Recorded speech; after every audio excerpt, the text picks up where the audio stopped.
Thưa ông, với sự hồi sinh trở lại của thị trường bất động sản thời gian vừa qua thì nhiều ý kiến cho rằng thị trường bất động sản Việt Nam đã trở nên hấp dẫn và đầy tiềm năng không chỉ đối với các nhà đầu tư trong nước mà còn đối với các nhà đầu tư nước ngoài nữa.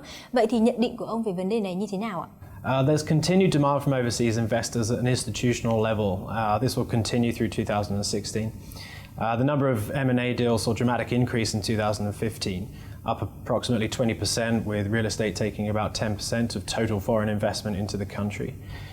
We haven't seen as yet as much uptake at an individual level, such as the foreign owners on residential property, but Asian corporations in particular are aggressively active in Vietnam.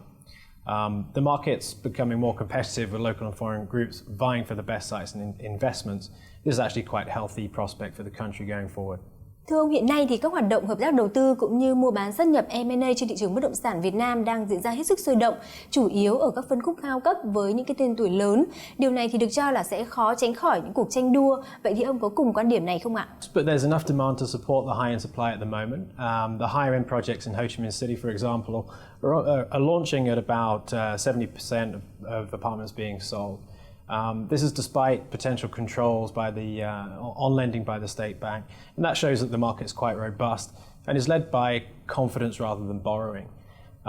As the market saturates further with bank lending, will have more impact of buyers, but at the same time will naturally slow the pace of development, which means that theoretically we'll have a bit more parity between supply and demand. Recent launches at super premium apartments have not been as successful as high-end, but landed villas have been received better in the local market. These are naturally geared towards occupiers, so there's less emphasis on returns of investment. So the villa for sale segment is where most occupiers seem to be spending their money at the moment. Ông có cho rằng các thương vụ M&A diễn ra thì đây cũng sẽ là cơ hội cho các cái dự án tồn kho hoặc đắp chiếu nhiều năm nay thì sẽ có cơ hội hồi sinh không ạ?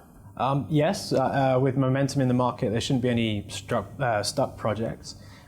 But investors are going to have to be more creative with the deals that they're looking at, and be willing to consider a wider spectrum of properties, including those that are on hold. So it's most likely that local developers and investors will be the ones to unlock the stuck projects, particularly those in prime and fringe areas. But certainly a lot of foreign involvement is going to push getting those projects unstuck, and they'll start to come forward sooner rather than later. Cùng với việc bùng nổ các dự án lớn ở những vị trí đẹp thì sẽ dẫn tới việc các quỹ đất ngày càng sẽ bị thu hẹp lại.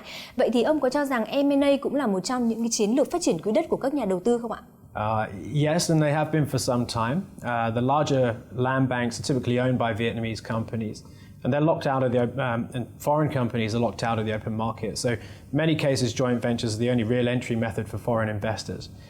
One of the challenges for the foreign developers and investors, despite how well funded they are, is to obtain the land itself. So it's natural that they're going to focus on joint ventures with local groups.